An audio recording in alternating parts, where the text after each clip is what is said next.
Beginning in 1848, a series of revolts broke out across Europe, engulfing the continent in a power struggle for democratic representation. Starting in Italy in January of that year, the movement quickly spread to France in February and then through the rest of Europe. Although initially met with success, in many countries these insurrections met with incredible resistance from the more conservative elements of society, and were ultimately defeated with a few key exceptions, namely France, where the monarchy was toppled in favor of the Second Republic. Elsewhere, insurrectionaries were not so lucky in direct pursuit of their goals.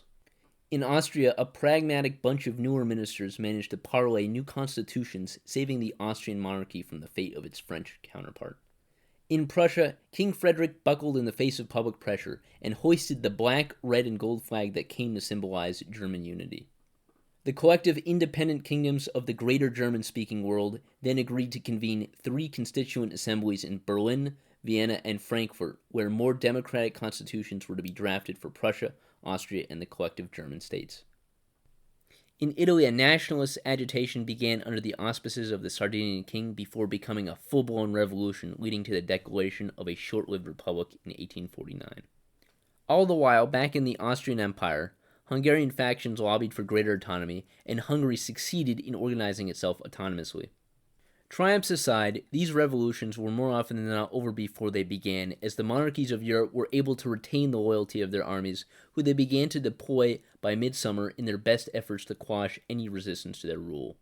By the end of the year, absolute monarchy was successfully re-established in the collective German states, the Austrian Empire, and Italy, in part thanks to the ability of the ruling elite to rally the middle classes and the clergy against the dark specter of socialism espoused by the insurrectionary lower classes.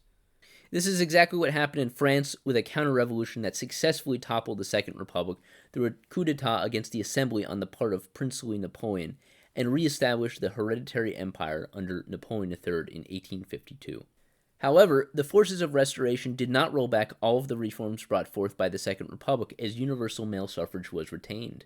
This was echoed with a continuation of the Prussian Constitution of 1850, which established the elective assembly, and in Sardinia, the Constitution of March in 1848, which were all retained while the seigneurial rights were not restored in the Austrian Empire.